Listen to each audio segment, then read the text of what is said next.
अगर आप लोग हमारे चैनल पर नए हैं तो प्लीज़ चैनल को सब्सक्राइब करो और ऐसे कार्टून वीडियो देखने के लिए बेल आइकन को ऑन करो। गांव में चारों तरफ होली की तैयारियां चल रही थी। लोग अपने अपने घरों की सफाई कर रहे थे। बाजार गुलाल, मिठाई और पिचकारियों से सजा हुआ था। बच्चे गलियों में दौड़ते भागते होली के गीत गा रहे थे। लेकिन गांव के एक कोने में एक घर ऐसा भी था जहां न रंग थे न खुशियां। कमला अपने बेटे राजू के साथ घर के एक कोने में बैठी थी।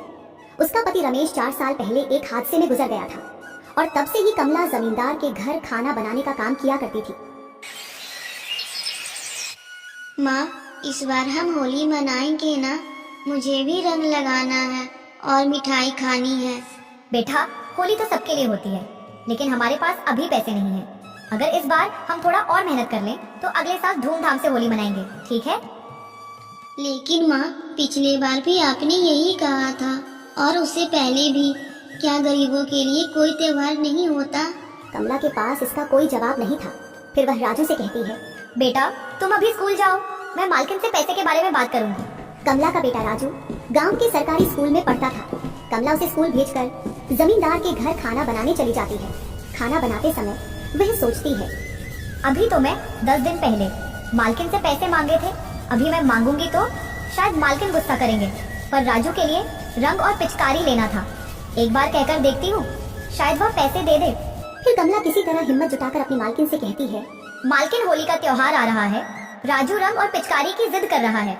अगर आप कुछ पैसे दे देते तो मैं उसके लिए रंग और पिचकारी खरीद देती। अच्छा, तो तुम्हें शर्म नहीं आती पैसे मांगने में? अभी मैं तुम्हें 10 दिन पहले ही पैसे दिए थे, फिर तुम आ गई पैसे मांगने। एक तो तुम काम पर लेट से आती हो और पैसे ऐसे मांगती हो जैसे कमा कर रखती हो। मालकिन, पैसे मांगने में शर्म कैसा? मैंने अपना काम के पैसे मांग रही हूँ। मालकिन, आप अगले महीने मेरे पगार में से पैसे काट लेना, पर अभी दे दो क्योंकि होली आ रही है और मैं अपने बच्चों के लिए कुछ नहीं खरीद पा रही हूँ। होली में कुछ नहीं खरीद पा रही हूँ तो क्या मैं इसका ठिका लेकर रखी हूँ? देख कमला, मुझे तुमसे इतनी बहस नहीं करनी है। पैसे समय पर ही मिलेंगे, चाहे कुछ भी हो जाए। अगर तुम्हें यहाँ पर काम करना है तो करो, वरना तुम जा सकती हो। तुम्हारे जैसे बहुत पड़े हैं। इतने में ही मालकिन का पति मोहन आता है और कहता है, किस बात की बहस चल रही है आपस में? देखो ना जी, एक तो काम पर लेट आती है और महीना से पहले ही पैसा मांगने लगती है। मैं तो तंग आ गई हूँ इससे। मैं तो तुम्हें पहले ही कहा था कि काम वाली लोग को इतना भी माथा पर मत चढ़ाओ, मगर तुम कहाँ सुनोगी मेरा बात। ये कमला, काम वाली होकर तुम मालकिन से बहस करती हो। निकल जाओ मेरे घर से, और आज के बाद यहाँ आने की कोई जरूरत नहीं है। नहीं मालिक, ऐसा मत कहिए। होली का समय है और घर पर पैसा नहीं था, इसलिए मैं पैसा मांग रही थी, अपने लिए नहीं, बच्चे के लिए। मालिक, उस बच्चे पर रहम करो जो पिता के गुजरने के बाद आज तक होली नहीं खेला हो। होली के समय पर मुझे काम से नहीं निकालिए, कहीं काम नहीं मिलेगा, फिर मेरे घर में होली पर चूल्हा नहीं जुड़ पाएगा। मुझे तुम्हारी कोई बात नहीं सुननी है, चल निकल यहाँ से, नहीं तो धक्के मारकर निकालूंगा। कमला के लाख गिड़गिड़ाने के बाद भी जमींदार नहीं माना और कमला को काम पर से निकाल दिया।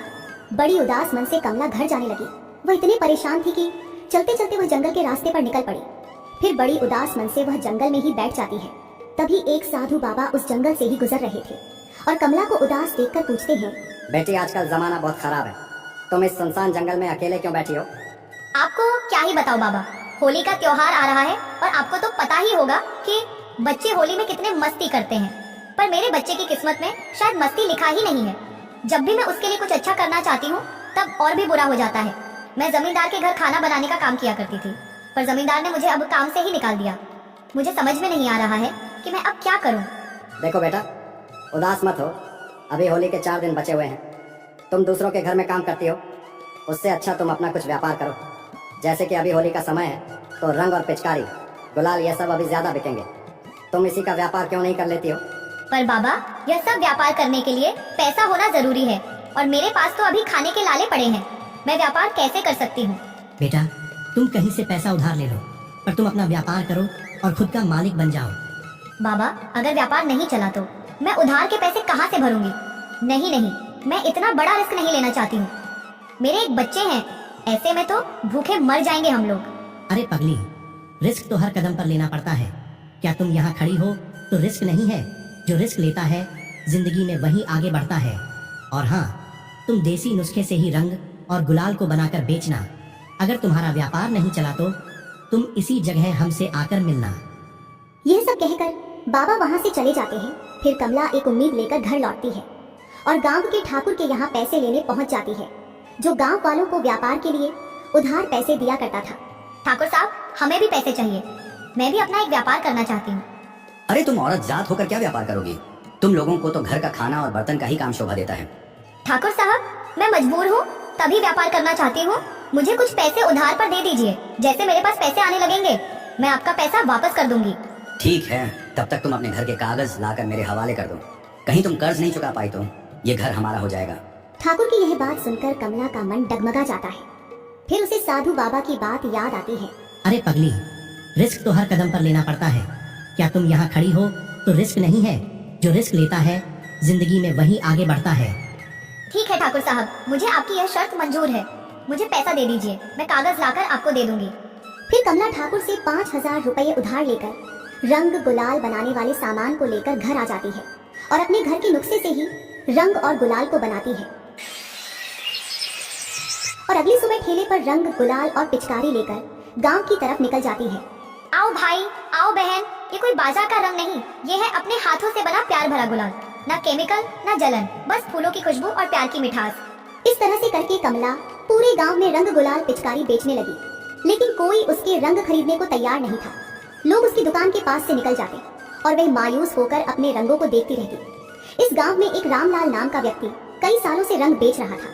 सब रामलाल के रंग ले रहे थे। उनके रंग चमकदार होने के कारण गांव वालों को बहुत पसंद आ रहा था। इतने में एक गरीब लड़का रामलाल के पास आकर थोड़ी सी रंग मांगता है। रामलाल उसे चिढ़कर वहां से चले जाने को कहता है। बच्चा बहुत दुखी हो गया और एक कोने में जाकर खड़ा हो गया। कमला उस बच्चे को देखकर अपने बेटे की याद आ जाती है। वह उस बच्चे के पास जाती है और थोड़े रंग गुलाल उसे ऐसे ही दे देती है। उस बच्चों से उसका घर का पता पूछता है। तब वह बच्चा बताता है कि वह अनाथ है। यह सुनकर कमला को बहुत दया आती है और उस बच्चे को अपने घर चलने को कहती है। रवि उसके घर जाकर बहुत खुश हो जाता है क्योंकि उसे सोने के लिए घर मिला और खेलने के लिए दोस्त। अब तो कमला की जिम्मेवारी और भी बढ़ गई। कमला चिंता से अपने घर के दरवाजे के बाहर बैठी थी। तभी वहाँ पर वह साधु बाबा आते हैं जिन्होंने कमला को व्यापार करने के लिए कहा था। क्या हुआ बेटी, क्या तुम्हारा रंग कोई नहीं खरीद रहा? नहीं बाबा, मेरे गुलाल रंग में कोई चमक नहीं है क्योंकि मैंने उन्हें अपने हाथों से बनाया है और गांव के रामलाल के रंग गुलाल में बहुत चमक है, इसलिए लोग उनके दुकानों में भीड़ लगा रखा है। तुम चिंता मत करो बेटी, मैं सब देखा हूँ। तुम अपने घर एक अनाथ बच्चे को लेकर आई हो। तुम्हारा दिल कोमल और तुम ईमानदार हो, इसलिए मैं तुमसे बहुत प्रसन्न हूँ और मैं तुम्हें कुछ देना चाहता हूँ। यह लो बेटी, इसमें जादुई रंग है। जब तुम अपने रंगों में इसे मिलाओगी तो तुम्हारे रंग सबसे अलग और खास हो जाएंगे। लेकिन ध्यान रहे, ये रंग सिर्फ प्रेम और सच्चाई के लिए बने हैं। लालच या बुरी नीयत से इनका उपयोग किया तो ये अपना प्रभाव खो देंगे। आपका बहुत बहुत धन्यवाद बाबा। कमला ने बाबा को प्रणाम करके डिबिया पास रख ली। फिर बाबा वहाँ से गायब हो जाते हैं। फिर रात हो जाती है। कमला ने उस डिबिया के चूर्ण को अपने रंगों में मिला दिया और सो गई। अगले दिन जब वह अपनी दुकान पर पहुंची तो चमत्कार हो गया।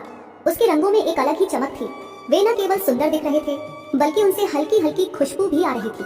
जैसे ही पहले ग्राहक ने रंग खरीदा और अपने चेहरे पर लगाया, वह खुशी से चिल्ला उठा। अरे ये रंग तो ठंडक दे रहा है और इसकी खुशबू भी बहुत प्यारी है। बहन जी, मुझे 10 डिब्बे रंग दे देना और 10 पैकेट गुलाल। उसकी ये बात सुनकर रामलाल की दुकान के पास खड़े ग्राहक कमला के पास आ जाते हैं और कमला के गुलाल को उठाकर देखते हैं। तभी कमला बोलती है, भाई साहब, ये गुलाल रंग में घरों में बनाई है, इसमें कोई केमिकल नहीं है, आप बच्चों को भी लगा सकते हो, कोई नुकसान नहीं होगा। अच्छा तो ये बात है, मुझे भी 10 डिब्बे रंग और 10 पैकेट गुलाल दे दो। इस तरह से करके कमला के सारे रंग बिक गए और कमला की अच्छी कमाई हुई। कमला घर जाकर और ज्यादा रंग गुलाल को बनाया और उस गांव के बाजार में ले आई। धीरे धीरे यह बात फैलने लगी और गांव के लोग कमला की दुकान पर उमड़ पड़े। हर कोई उसके रंग खरीदना चाहता था। जो लोग पहले रामलाल के रंग खरीद रहे थे वे भी अब कमला के रंगों की तरफ आकर्षित हो गए। रामलाल जो यह सब देख रहा था भीतर ही भीतर तिलमिला उठा। उसकी दुकान पर कोई नहीं आ रहा था। उसने अपने नौकर भोलू को बुलाया। अबे भोलू, ये क्या तमाशा हो रहा है? ये गरीब औरत के अचानक इतना कैसे रंग बिक रहे हैं? हाँ रामलाल भैया, मैं आपको बताना भूल गया था। जब मैं घर से दुकान के लिए आ रहा था तब इसके घर के पास एक साधु बाबा इसे कुछ डिब्बे में दे रहे थे और कह रहे थे इसे रंगों में मिला देना। कहीं वह जादुई रंग तो नहीं था? अच्छा तो ये बात है, तो अब हमें भी वैसा ही करना होगा। जा ढूंढ उस साधु को। रामलाल ने अपनी नौकर भोलू को उस साधु बाबा को ढूंढने के लिए भेज देता है। भोलू दिन भर गांव में साधु बाबा को खोजता रहा लेकिन वह कहीं नहीं मिले। थक हार कर वह वापस आया। रामलाल भैया, वह बाबा तो जैसे हवा में गायब हो गए, पूरे गांव में कहीं नहीं मिले। तो अब दूसरा तरीका निकालना होगा। अगर हम साधु को नहीं ढूंढ सकते तो हम कमला के रंगों में गड़बड़ी कर सकते हैं। फिर रामलाल रात होने का इंतजार करता है। चुपके से कमला की झोपड़ी में जाने की योजना बनाई। उसका इरादा था कि वह कमला के रंगों में लाल मिर्च का पाउडर मिलावट कर दे, जिससे लोग उसके रंगों को खरीदना बंद कर दें। रात के समय जब तीनों सो रहे थे, तब रामलाल अपने एक साथी हरिया के साथ चोरी चुपके कमला की झोपड़ी के पास पहुंचा। फिर रामलाल ने अपने दोस्त हरिया से कहा, देख हरिया, मैं दरवाजे पर खड़ा रहूंगा, तू अंदर जा और उसके रंगों में ये लाल मिर्च का पाउडर मिला दे, जिसे गांव वाले लगाते ही चिरमिला उठे। हरिया जैसे ही झोपड़ी में घुसा, अचानक हवा तेज चलने लगी, उसकी आंखों में धूल उड़ने लगी और एक अजीब सी आवाज आई। जो बुरा करेगा वो खुद मिट्टी में मिल जाएगा। हरिया डरकर बाहर भाग आया। रामलाल भाई, मुझे नहीं लगता हमें ये करना चाहिए। कोई अनहोनी हो सकती है। अबे डरपोक, अगर तुझे डर लग रहा है तो मैं खुद ये करूंगा। फिर रामलाल ने घर के अंदर गया और जैसे ही रंग के डिब्बे को पकड़ा, फिर अचानक जोर की हवा चलने लगी। ये तो रंग का डिब्बा पकड़ते के साथ बहुत तेज की हवा चल रही है। अगर मैं इसमें लाल मिर्च का पाउडर मिलाता हूँ तो मेरी आंखों में ही लाल मिर्च उड़कर पड़ जाएंगे। एक काम करता हूँ, सारा रंग ही चुरा कर ले जाता हूँ, फिर मैं इसी रंग को कल बेचूंगा। फिर भी रामलाल ने जैसे तैसे करके उस रंग वाले डिब्बे को अपने दुकान में जाकर रख दिया। अगले दिन सुबह हुई कमला ने देखा कि उसका रंग घर से गायब है। उसने अपने घरों में इधर उधर ढूंढा, पर उसके रंग कहीं नहीं दिखे। वह समझ गई कि किसी ने मेरे रंग को चोरी कर लिया है। वह बिल्कुल अंदर से टूट गई थी। आज होली थी, पूरा गांव रंगों से सराबोर था। हर गली में खुशियों की बौछार थी। बच्चे दौड़ दौड़ कर एक दूसरे को रंग